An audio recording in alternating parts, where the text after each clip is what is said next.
యోగ శాస్త్రంలో ఈ నాదం అన్నది సుషుమ్నా నాడికి అటు ఇటు ఇడా పింగళ అని రెండు బయలుదేరతాయి మూలాధార చక్రం దగ్గర. అవి ఈ లలాటము వరకు వచ్చి ఇక్కడ కలుస్తాయి ఆజ్ఞాచక్రం దగ్గర. ఆ వచ్చేటప్పుడు ఈ ఇడా పింగళ అన్న రెండిటి పక్కన నాదం బయలుదేరుతుంది. అది లోపల వినపడుతూ ఉంటుంది. ఎవరికి వారు చెవులు మూసుకున్నారనుకోండి, లోపల జుమ్ అని వినపడుతూ ఉంటుంది. అలా వినపడకపోతే ప్రమాదం అని గుర్తు. ఆ జుమ్ అన్నది ఏదో అది నాదం, జుమ్ అంటుంది నాదం. అది లోపల నుంచి వినపడుతూ ఉంటుంది. అది అనుభవంలోకి తెచ్చుకొని దాని యందు లయమైపోయిన వారెవరో వారిని యోగి అంటారు.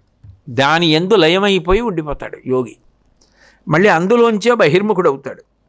కాబట్టి ఈ చక్రాలు దాటి ఆ నాదమునందు లయమవడం అనేటటువంటిది చాలా గొప్ప విషయం. వేరొక విషయం ఏమిటంటే ఈ నాదబిందు కళా విధానైన అంటారు. అందులో చిద్బిందువు అంటారు.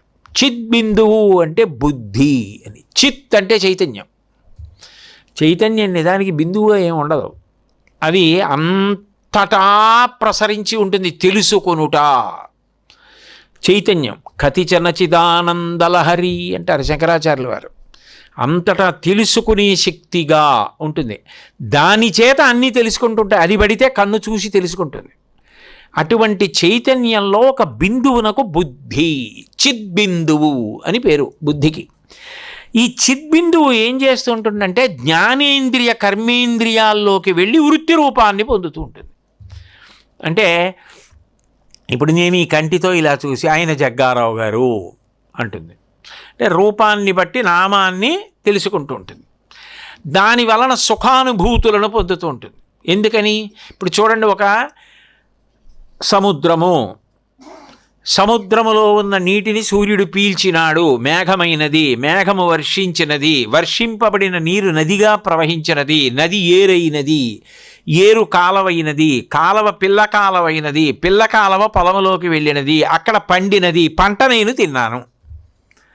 అట్లాగే ఈ చిద్బిందువు ఏం చేస్తుందంటే జరిగింది సంతోషం, వాడికి జరగలేదు నాకు దుఃఖం, వాడికి కలిసి వచ్చింది నాకు సంతోషం, వాడికి కలిసి రాలేదు నాకు దుఃఖం, అట్లా వృత్తి రూపాన్ని పొందుతుంటుంది ఈ చిద్బిందువు.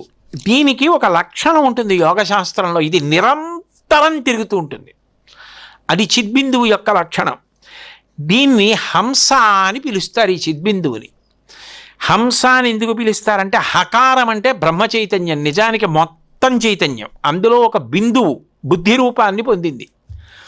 అంటే దాని తేజస్సి బిందు చిద్బిందువు అయింది, బుద్ధి రూపాన్ని పొంది. హ అంటే బ్రహ్మ చైతన్యం, స అంటే స్థూల సూక్ష్మ కారణ శరీరములు సత్వరజస్తమో గుణములతో కలిసి జీవుడిగా ప్రవర్తిస్తున్నాననుకుంటూ ఉండడం.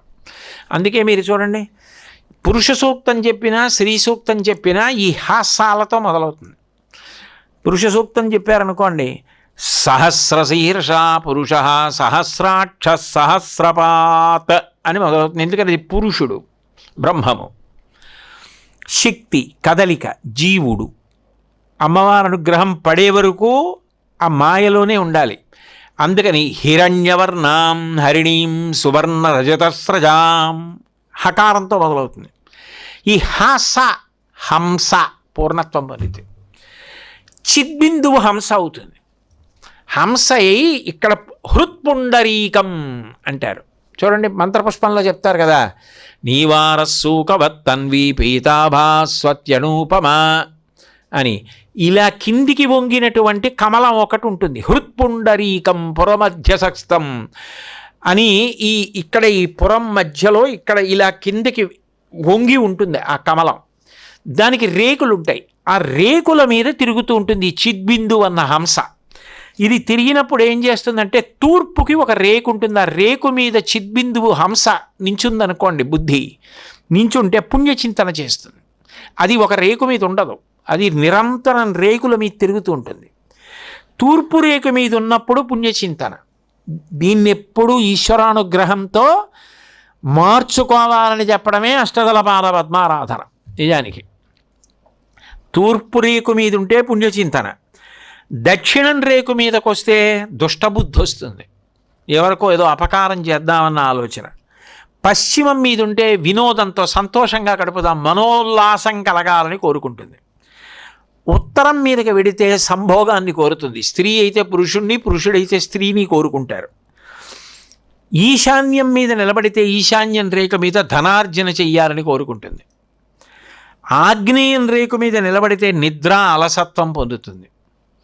నైరుతి రేకు మీద నించుంటే పాపచింతన పొందుతుంది.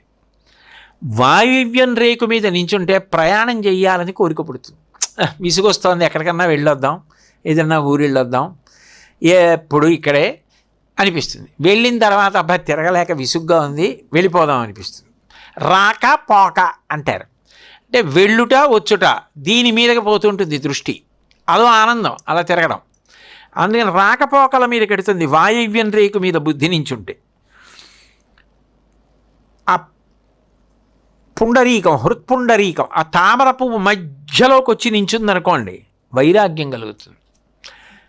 ఏంటి భోగాలన్నీ అని ఒక్క క్షణం దాని మీద ఏ విధమైనటువంటి అనురక్తి లేకుండా నించుంటుంది. కాసేపు ప్రవచనాలు విన్నప్పుడు శ్మశాన వైరాగ్యం, ప్రసూతి వైరాగ్యం, అప్పుడు కాసేపు అలా నించుంటుంది.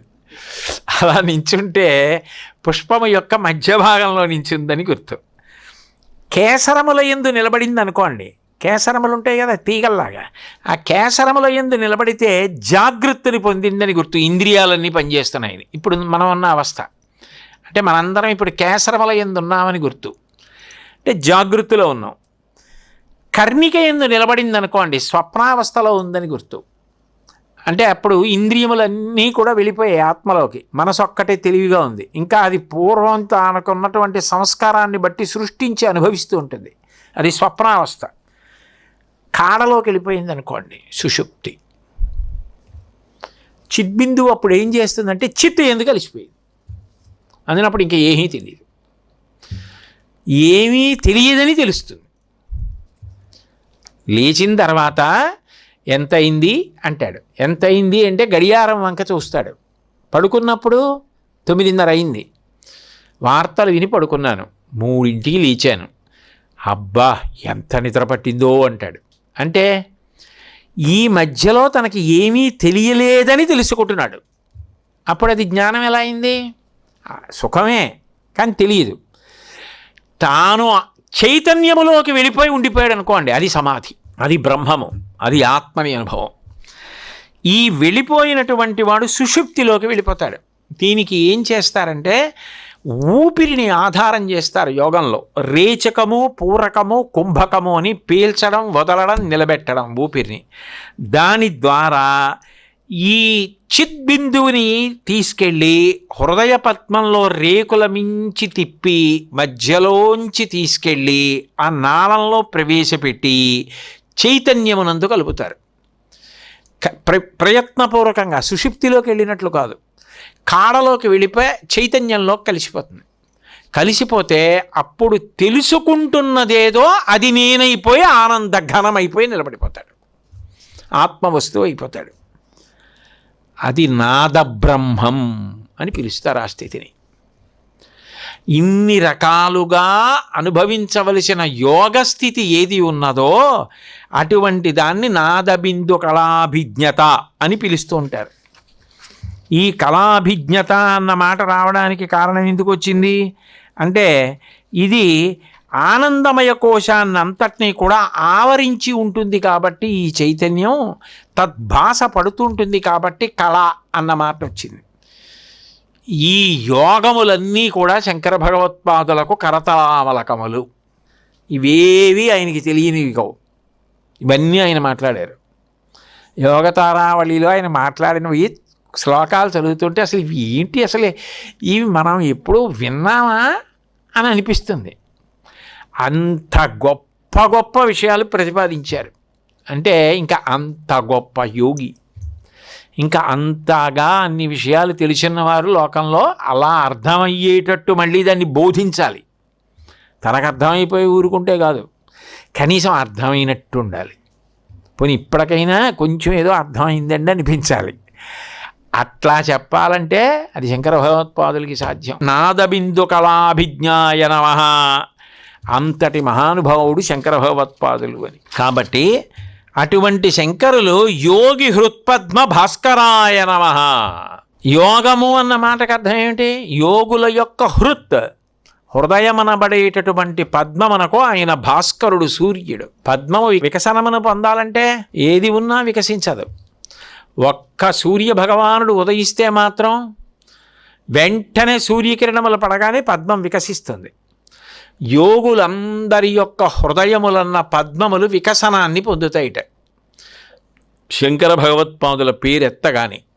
ఎందుకని అంటే అసలు యోగం తెలిస్తే కదా యోగుల యొక్క హృత్పద్మం అనడానికి. అసలు యోగం అంటే ఏమిటి? భక్తి యోగము, జ్ఞాన యోగము, కర్మ యోగము, కుండలిని యోగము, మంత్ర యోగము, అన్నీ యోగాలే. అంటే యోగం అంటే ఏమిటి అంటే నీకు ఏ సిద్ధాంతం తెలుసో అది ఈశ్వరుణ్ణి చేరుకోవడానికి నువ్వు ఆచరణాత్మకం చేస్తే యోగం. అది ఆచరణలోకి తీసుకొస్తే. ఎందుకనంటే ఇవన్నీ కూడా నిజానికి మార్గములు. అనేన యుజ్యతే ఇది యోగః అని.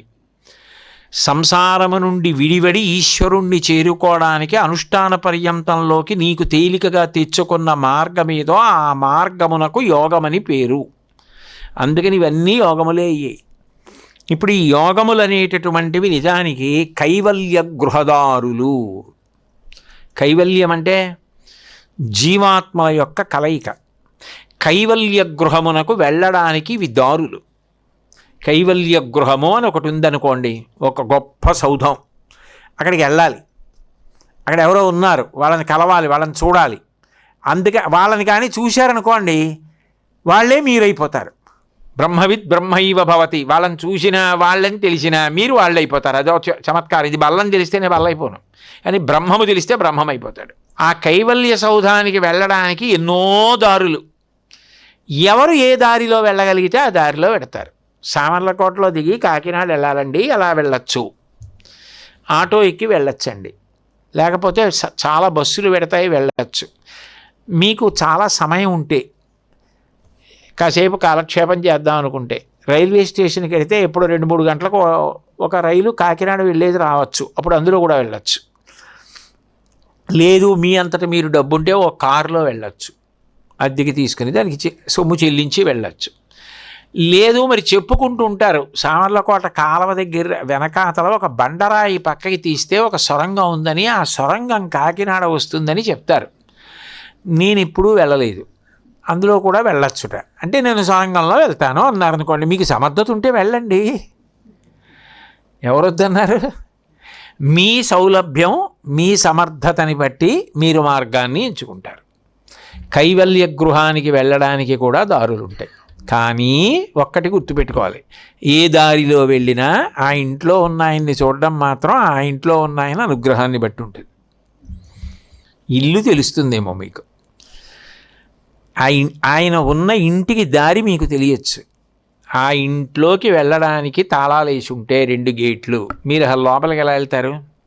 మీరు ఎంత అరిస్తే మాత్రం ఆయన పలకపోతే తలుపులేసి ఆయన రాలేదనుకోండి బయటికి, మీరు ఏం చేస్తారు? గొంతుని పెట్టి వెళ్ళిపోవాలి. ఒకవేళ మీరు ఎలాగో అలా అక్కడ ఎవరినో చూశారు, ఏమన్నా ఆయన ఉన్నారా? ఉన్నారు, ఒక్కసారి ఆయన్ని చూడాలండి, చూడరు. మీరు ఆయన్ని చూడడం కాదు, ఆయన మీకు కనబడితే మీరు చూడాలి కదా, చూడరు. ఎందుకని? ఆయన చాలా అలిసిపోయారు, నేను ఎవరిని చూడనని చెప్పారు. మరి ఎలాగండి? మీకు వీలైతే సాయంకాలం 6ంటికి అదేదో ఎక్కడికో వస్తారు, అక్కడికి వెళ్ళండి, అక్కడ కనపడతారు. అంటే ఇప్పుడు మీకు ఇల్లు తెలిసింది, ఆయన్ని చూశారా? ఆయన్ని మీరు కాదు చూడవలసిందే, ఆయన మీకు కనబడితే చూస్తారు. కైవల్య గృహమునకు దారి తెలుస్తుందేమో. కైవల్యము జ్ఞానసిద్ధి ఈశ్వరానుగ్రహము చేత సిద్ధించాలి చివరికి. అందుకని ఇవన్నీ దారులు. ఈ దారులన్నీ అనుష్ఠానంలోకి వస్తే యోగాలు. శంకరాచార్యుల వారు స్పృశించనిది లేదు, అన్ని మార్గములు స్పృశించారు, సమస్త మార్గములు స్పృశించారు. అందుకే భగవద్గీత ఎలా మాట్లాడుతుందో శంకరాచార్యుల వారి ప్రకరణములన్నీ కూడా అన్ని యోగములను స్పృశిస్తూ పెడతాయి. మీరు చూడండి, సౌందర్య లహరి, అందులో ఆయన కుండలిని మార్గం గురించి మాట్లాడారు, షట్చక్రాలు మాట్లాడారు, అన్నీ మాట్లాడారు. కానీ అదంత తేలిక మార్గం కాదు. ఇప్పుడు సొరంగం గురించి చెప్పానే అట్లా ఉంటుంది, అందరూ కుండలిని మార్గంలో వెళ్ళలేరు. అట్లాగే భక్తి యోగం, భక్తి యోగం చాలా తేలిక, ప్రారంభం చేయడం, నడవడం, వెళ్ళడం అంతా కూడా తేలికగా ఉంటుంది. చివరికి దాని ప్రయోజనం భగవంతుని యందు ఐక్యం అయిపోవడమే. ఆయన అనుగ్రహం కలిగిన నాడు ఆయనకు నాకు భేదము లేదని తెలిసిపోతుంది. అంకోలం నిజబీజ సంతతి రయస్కాంతోపలం సూచిక సాధ్వీనైజ విభుం లతాక్షితిరుహం సింధు సరిద్వల్లభం ప్రాప్నోతీహ యథా తథా పశుపతే పాదారవిందద్వయం చేతో వృత్తి రూపేత్య తిష్టతి సదా సా భక్తిరిత్యుచ్యతే. కదిలి కదిలి నది సముద్రమునందు సంగమించినట్టు సంగమించిపోతాడు. యోగ తారావళిలో ఇందాకనేగా చెప్పా, కుంభకం, రేచకం ఆయన చెప్పనటువంటి యోగ విద్యలు లేవు. జ్ఞానయోగంలో ఉపనిషత్ మార్గం నయితి నయితి నయితి నయితి అంటూ ఆత్మవస్తువుని ఎలా చేరుకోవచ్చో, ఎలా తెలుసుకోవచ్చో జ్ఞానయోగం మాట్లాడారు. కర్మ ధర్మం వేదవిహితమై ఎలా ఉండాలో, దాని చేత భక్తి మార్గం ఎలా పండాలో చెప్పారు కర్మయోగం. వివేక చూడామణిలో అసలు మోక్షం అన్న మాట నువ్వెత్తి కైవల్యం కోసం ప్రయత్నం మొదలు పెడితే ఉండి తీరవలసిన ప్రధానమైన విషయం గురించి మాట్లాడారు. బ్రహ్మసత్యం జగన్మిథ్యా ఏవం రూపో వినిశ్చయ సోయం నిత్యానిత్యవస్తు వివేక సముదాహృత. నిత్యానిత్యవస్తు వివేకం, శాశ్వతమైనది ఒకటి ఉన్నది అని నీకు తెలిసి అది తెలుసుకోవడానికి ప్రయత్నిస్తే ముందు నువ్వు ఈ 6 నేర్చుకోవాలి. ఈ 6 నేర్చుకుంటే ఎందులోనైనా ప్రయాణం అంటూ చెప్పారు. శమం, మనసు చంచలం. చంచలమైనటువంటి మనస్సుని అది ఎప్పుడు భోగాన్ని కోరుతూ ఉంటుంది, సుఖాన్ని, ఇంద్రియముల ద్వారా. ఆ చంచలమైన మనస్సుని విషయముల నుంచి విరక్తి కల్పించి, అంటే చూడండి, కాకి రెట్టేస్తే ఎవడైనా బాగుందని ఉంచుకుంటాడా?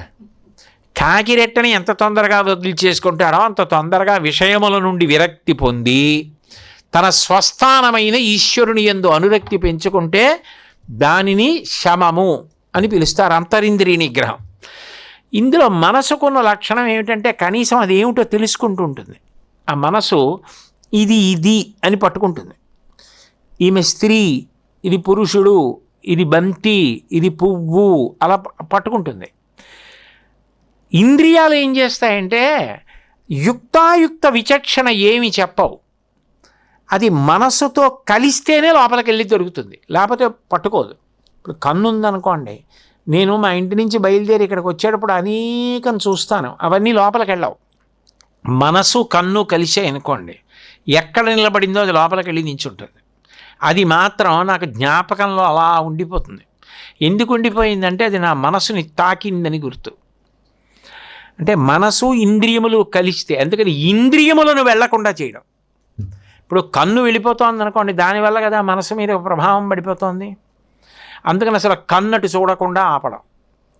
అప్పుడు బాహ్య ఇంద్రియములను అరికట్టి మనశ్శుద్ధిని సాధించి ఇంద్రియములను భగవంతుడి వైపుకి తిప్పేయడం. కన్నెప్పుడు భగవంతుడి వైపు, కన్నెప్పుడు రామాయణం వైపు, కన్నెప్పుడు గోశాల మీద, కన్నెప్పుడు దేవాలయం మీద, కన్నెప్పుడు నిన్ను పడదోసేదాని వైపుకి చూడకుండా ఉండడం. దాన్ని బాహ్య ఇంద్రియ నిగ్రహం అంటారు. దమం ముందు ఇక్కడ మొదలవ్వాలి. అందుకని దాంతి శాంతి కారణము.